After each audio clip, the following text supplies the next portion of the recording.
બેટોને વાવવા માટેનો પ્રોગ્રામ છે. તમારા દીકરાઓને અહીંથી શિલ્ડ આપીને સન્માનિત કર્યા, એને ઇનામ આપીને સન્માનિત કર્યા. તમારા 150, 200, 250 રૂપિયાના શિલ્ડ હાટવા છોકરા મંચ ઉપર નથી આવતા. એને 250 રૂપિયાના શિલ્ડમાં રસ નથી. પણ 250 રૂપિયાનું શિલ્ડ જ્યારે કોઈ સમાજનો અગ્રણી અહીંથી આપે ને ભાઈબંધ, ત્યારે આખો સમાજ બે હાથ ઊંચા કરીને તાળીઓ પાડે છે ને. એટલા માટે આ છોકરાઓ મંચ ઉપર ઇનામ લેવા માટે ચડે છે. એ પાછળ બેઠો બેઠો જોવે છે ભાઈબંધ કે આપણા સમાજમાં કોઈ દાન કરે તો એનું સન્માન થાય છે, આપણા સમાજમાં ડોક્ટર બનો તો સન્માન થાય છે, આપણા સમાજમાં કંઈક સારું કામ કરો તો સન્માન થાય છે. એ 10-12 વર્ષનો યુવાન નાનકડો આમ તો બચ્ચું આમ મુઠ્ઠી આમ સંકલ્પ કરીને એમ નક્કી કરે છે કે જો અહીંયા સન્માન થતું હોય, ડોક્ટર બન્યાને સન્માન થતું હોય, ક્લાસ 1 બન્યાને સન્માન થતું હોય, મારે આ વર્ષે કંઈક એવું કરવું છે કે મારો સમાજ મને મંચ આપે. 25-30 વર્ષનો યુવાન નવો નવો બિઝનેસ કરતા શીખો હોય ને જોવે કે દાન આપ્યાનું સન્માન થાય છે. એ મુઠ્ઠી વાળીને સંકલ્પ કરે કે આવતા વર્ષે મારે 15,000 દાન દેવું છે. સાહેબ, આ મોટિવેશન કરતા વધારે પ્રેરણાને આપનારો પ્રોગ્રામ છે.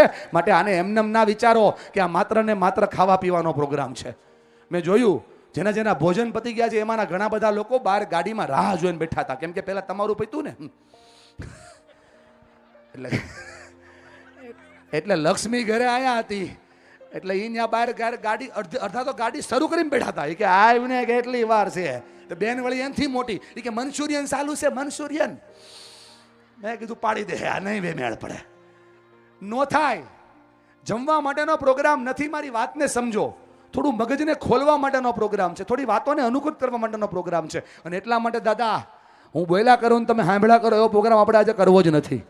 આપણે આજે એ પ્રોગ્રામ કરીએ, આજે એ વાતો કરીએ કે જેમાં મારે પણ બોલવાનું હોય અને તમાર લોકોને પણ બોલવાનું.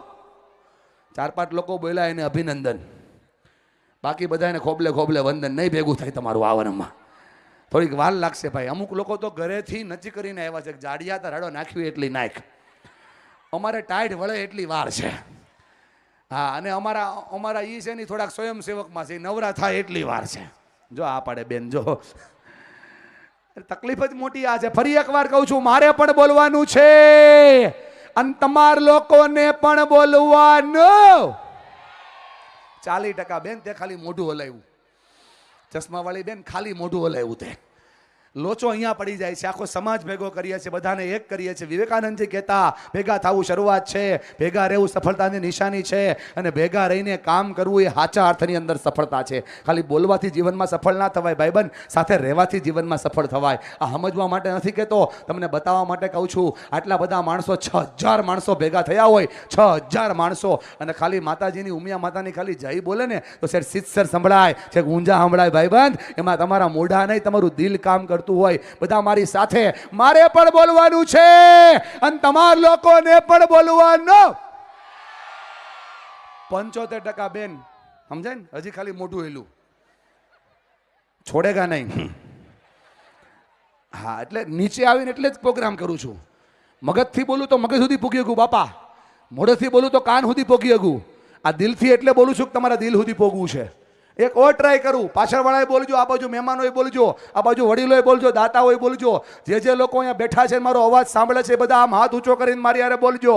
મારે પણ બોલવાનું છે અને તમાર લોકોને પણ બોલવાનું. આ પ્રોગ્રામમાંથી કઈ બીજું શીખીને ન જાવ, ચિંતા ન કરતા. છેલ્લી વસ્તુ શીખીને જાજો. આ ત્રીજી વારે જે અવાજ આવ્યો ને ભાઈબંધ, એ અવાજ જો પહેલી વારે આવી જાય ને, દુનિયાનો કોઈ સમાજ, પરિવાર, ગામ દુખી ન થાય. સાહેબ, આ ત્રીજી વાર વાળો અવાજ પહેલી વાર આવતો નથી એટલે પ્રોબ્લેમ છે. આ ત્રીજી વાર વાળો અવાજ પહેલી વાર આવે તો દુનિયા તમારી સોલ્વ થઈ જાય. આ ત્રીજી વાર અવાજ એટલે શું?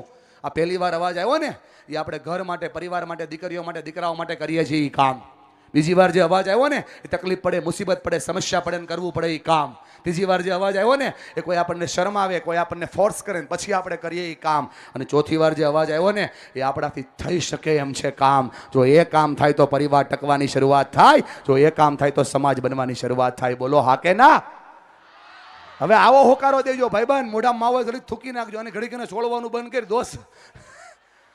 મેં અહીંયા સમાજની વાત ચાલુ કરી, એને આમ ચાલુ કર્યું કે હા નહીં ભેગું થવા દે ભાઈ, તું મારું મૂકી દે ભાઈ. બાબુ પાર્સલ ચૂનો, ઘાટો ચૂનો છે, લઈ લે બેટા, હાથમાં માવો લઈ લે.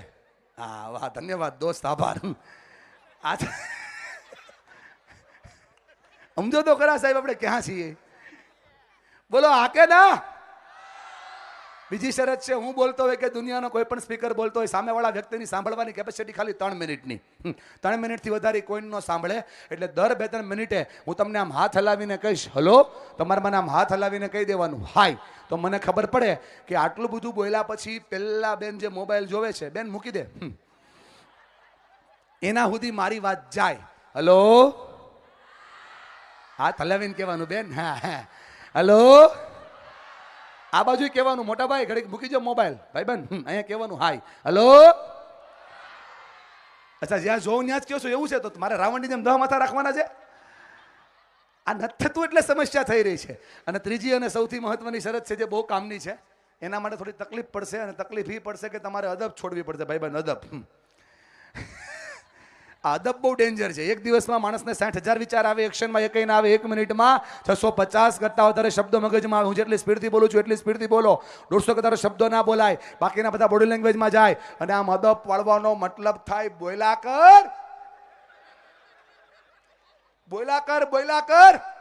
તારા જેવા તો અમારા મોરબીમાં કેટલાય આવ્યા ને કેટલાય. અમને કાંઈ ફરક પડે નાય પડે જો, પણ હું પાડવા આવ્યો છું. પુષ્પા ઝુકેગા નહીં, મેં છોડેગા નહીં. કેક કટેગા સબ મેં બટેગા. બધાનો વારો આવશે. બોલો તૈયાર છો? હલો, વાહ ભાઈ વાહ. અચ્છા, આખો પરિવાર જાવ છો? આવજો. ધન્યવાદ બેન, આવજો પાછા. આવતી દિવાળીએ ભોજન થઈ ગયું, ભજન બતાવો. આવતી વખતે સ્વયંસેવકો જેમાં પહેલા મારો પ્રોગ્રામ રાખજો, નકર વાસણે મારે ઉટકવા જોઈએ. તમે જે રીતે વ્યવસ્થા કરી છે એ પ્રમાણે. પણ જે બેઠા છે એને હું ભરોસો આપું છું, મારી વાલી બેન, આ એક વ્યક્તિ છે ને એ આખી દુનિયાનો બદલી શકે. એક વ્યક્તિ છે ને, આ એક વ્યક્તિ આખી દુનિયાનો બદલી શકે. પણ એક વ્યક્તિની દુનિયા બદલી જાય ને તો મારો સુરત થી એનો ધક્કો સફળ છે સાહેબ. આ થઈ જાય તો જીવન બદલી જાય. બધાને બદલાવા નથી આવ્યો દોસ્ત, ખાલી ફેરફાર કરવાની જરૂર છે. આપણે ઘરે જાવું ને એટલે આપણા બાજુવાળા આપણને પૂછશે શું હતું, તો કે અમારા સમાજનો પ્રોગ્રામ હતો, અમે ગયા હતા બધા. આપણે કહીએ હા હા બરાબર. તમારા જેવા બા હશે ને મંદિરે, પૂછશે શું કરતા હતા, તો કે એક ભાઈ આવ્યો હતો, બહુ હારી હારી વાતો કરી. બધી વાતો બહુ હારી હતી હો, આમ સમાજની કરી, પરિવારની કરી, દીકરીઓની બધી વાતો બહુ હારી હતી. પણ બધું તારે મોટી વહુના કામનું હતું. આખો પ્રોગ્રામ પૂરો. આવા તો કેટલાય પ્રોગ્રામ પતી ગયા. આપણે આજે નથી કરવું બાપા, આજે આપણે ખુલ્લા દિલથી વાત કરવી છે. નહીં તમને આદતથી ટોકું, નહીં તમને સ્વભાવથી ટોકું, નહીં તમને માઇન્ડસેટથી ટોકું, નહીં તમને વ્યવહારથી ટોકું. આજે હું તમને માન્યતાઓથી ટોકીશ ભાઈબંધ. અને એમાંની એક માન્યતા એવી હોય, સ્પીકર થોડો નીચે આવે, આ તો આવ્યો. બીજી માન્યતા એવી હોય, એ થોડો આપણને પર્સનલી કે આ તો કે છે. કેમ કે હું એ નથી વિચારતો કે તું શું વિચારશે. હું એ વિચારું છું કે મારા બોલ્યા પછી તારા જીવનમાં શું બદલાવ આવશે. પોતાના જમણા હાથની આંગળીને આમ કરો બધા, વાહ ભાઈ વાહ. જે ન કરે ને હગ્ગા હાડુભાઈના હમ આમ કરો, આમ ક્યાં બાત છે, લાવો અહીંયા છાતી પાસે લાવો, બોલો મારી પાસે, બોલો મારી સાથે. હું જે બોલું આમ કરો, આમ દાદા આમ. મારી સામું ધ્યાન રાખો બાપા, બધું અહીંયા જ છે, નહીં ભેગું થાય નકર તમારું આ પહેલાં બેસી જશે હો ને. આમ આંગળી લાવો, બોલો મારી હારે, બોલો આ પ્રોગ્રામ મારા માટે છે. થોડું જોશથી બોલો આ પ્રોગ્રામ. હવે એના જવાબ તમે આપજો, કેમ કે આ પરિવાર કોનો છે? ક્યાં વાત છે? આ પરિવાર, આ સમાજ, મારા માતા પિતા ખુશ રહે જવાબદારી, એમના સપના પૂરા કરવાની જવાબદારી, મારા બાળકો ખુશ રહે એના માટેની મહેનત કરવાની જવાબદારી, તાકાત લગાવવાની જવાબદારી, થોડું સમજીને સૌને સાથે રાખવાની જવાબદારી, સુધરવાની જરૂર. પ્રોગ્રામ શરૂ થઈ ગયો. હલો, સમજાય છે ને બધાને? ઈસ તો મોટો પ્રોબ્લેમ છે. આના માટે રાંદરમાના લોટા તેડ્યા હતા. હવે આને કોઈ નથી તેડતું. જો એ આના મા બાપ ખોવાણા છે ભાઈ. આ મારે જ કરવાનું છે આજે બધું. આના મા બાપ ખોવાઈ ગયા છે. જોવો LED માં બતાવો ને ભાઈ. હા શું ને ભાઈ. હવે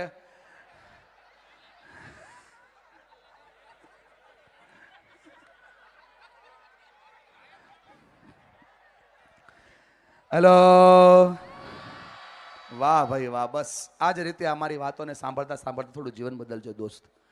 મારી વાતમાં હસવાની છૂટ છે મારી વાલી બહેનો, પણ મારી વાતને હસી ન કાઢતા. આ મનોરંજનનો કાર્યક્રમ નથી, આ મનોમંથનનો કાર્યક્રમ છે. 2 કલાક આજ મગજને ખોલી, દિલને ખોલીને પોતાની જાતને ચેક કરતા રહેજો. હું કોઈ જાદુગર નથી, અને આ દુનિયામાં કોઈ મનીષ વઘાસિયા, કોઈ મોટિવેશનલ સ્પીકર, કોઈ બાબા, કોઈ ગુરુ, કોઈ ચિઠ્ઠી જોનારા, ચિઠ્ઠી લખનારા આપણા ભવિષ્યને ના બદલે દોસ્તાર. આપણા ભવિષ્યને એક અને માત્ર એક જ વ્યક્તિ બદલે. અરીસાની સામે ઊભા રહ્યો જે વ્યક્તિ દેખાય આપણે પોતે છીએ. યાર, જો આપણે બદલવાની શરૂઆત કરીએ તો દુનિયા બદલવાની શરૂઆત થાય. આ વાતને સમજાવવા માટે આવ્યો છું. હું જાણું છું કે આ દુનિયામાં કોઈ વ્યક્તિ કોઈ વ્યક્તિને સુધારી શકે નહીં જો એને સુધરવું ન હોય તો. અને આ દુનિયામાં કોઈ પણ વ્યક્તિ કોઈ પણ વ્યક્તિને સુધારી દે જો એને સુધરવું હોય તો. હું સુધારવા નથી આવ્યો, હું તમને તમારા જીવન સાથેનો પરિચય કરાવવા માટે આવ્યો છું. થોડા મનને, ઉર્જાઓને, જીવનને થોડા બધની અંદર રાખીને